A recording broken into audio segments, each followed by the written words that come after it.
Hi, Orange Girl here with another scrapbooking process video to share with you. Today I am working with Clique Kits and I am working with the Wonderful You March 2019 main kits. I already had an idea kind of in my mind that I wanted to use this rainbow striped paper. Some of the other design team members have already used this one too.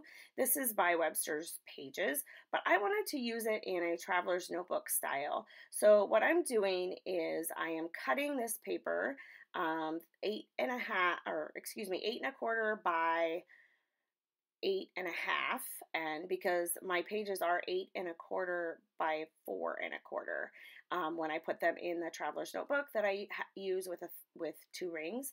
And so I went ahead and I cut that cloud paper that way, and then I made a little cut that you might have seen me do, so it kind of shows where the halfway mark is, so that as I'm working I can kind of see where it's going to get cut in half. So my idea was that I would just use this rainbow paper to go across the two pages and then have the cloud paper behind it. And then I was going to use these lovely, I just really love these alphas, to say you are my sunshine. So that's kind of where, that's really all I had an idea for at this point. So everything else kind of happens in real time. In fact, I even end up changing my photo. So you can see I had printed a few photos. There's a couple other ones in the picture there, and I'm going to end up actually using one of the other photos. So I decided that I was going to do some stitching. So I'm going through my embroidery floss, and I'm going to pick out kind of those same colors, or really close anyway, and then go ahead and take my piercing tool by Amy Tangerine, and I'm going to just make holes all along the outside. Actually, I'm just kind of all around the outside of the pink, all around the outside of the kind of orange color, and so on. And then I'm going to go ahead and just stitch, and I'm just doing a simple back stitch. So I come up and then go back down, and then I'm going to go up one ahead and then go back down in the one that I went down the time before, and so on. I think I do it a little bit more in a minute here. So I'm popping this up, and the reason I used some foam adhesive on the back of this to pop it up was because with all of the layers of stitching there, you could kind of, it already sort of stood up, and it was going to be hard to glue it down if I didn't kind of pop it up a little bit. So then I just sliced it in the middle. And then last here to get ready to actually work on the layout is I needed to make the holes where they're going to go so that I don't put anything in the way of the holes. So I always try to do that first, but I don't always remember, and sometimes I have regretted that.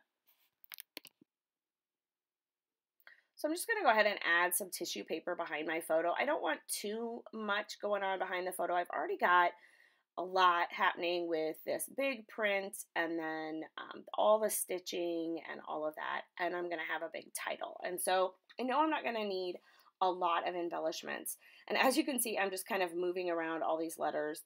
I can't really decide how I want my title. I end up doing something completely different here, so that is why I sped this up so much, but you can kind of see my process by me showing you that. So at one point I decided that I was going to use that same paper, but the same cloud paper, but the other side is yellow, and I was going to make a sun to put up in the corner, and then I end up not, and maybe even some flare, but I ended up not really liking it. So I take that off, and I just was having a hard time because I was feeling like it was unbalanced, and so that's why I kind of wanted something up there.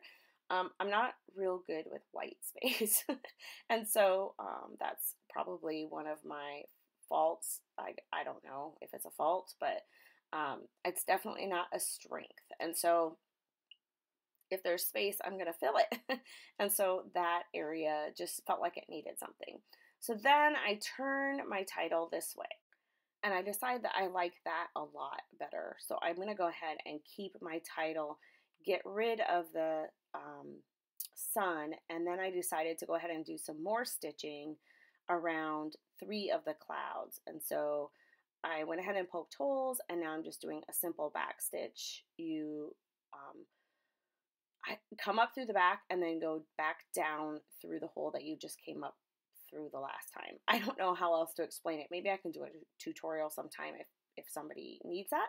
So, but I have 3 of those just to add a little texture up there, a little something up in the corner.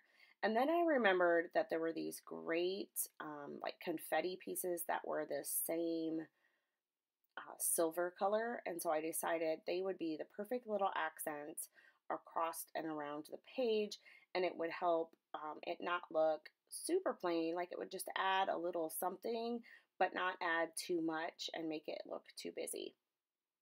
So I'm just going to glue those down, and then I'm almost finished. The last thing, I went back and forth with trying to decide if I wanted to actually add some journaling to this page or not.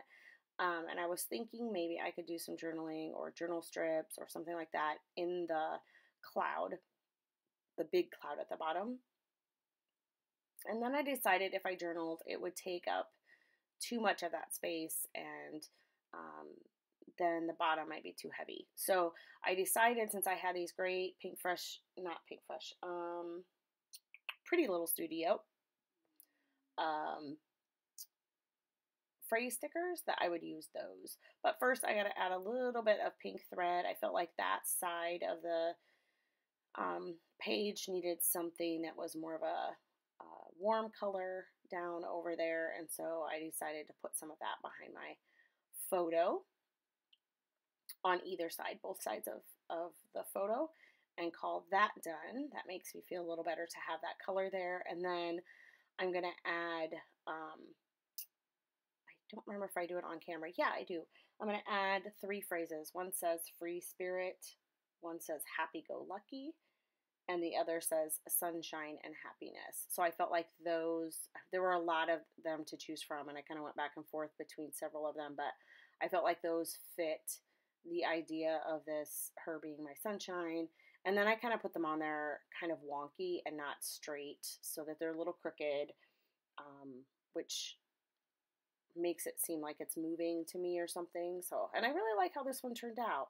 This was really fun and fast to make. I made it pretty quickly because I kind of had a little bit of an idea of what I wanted to do beforehand, with the idea of the stitching and the rainbow and all of that.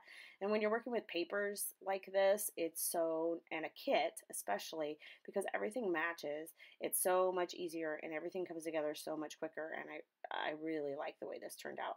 So there is the final product, and then here comes some close-ups. Thanks a lot for stopping by, and I will see you again soon.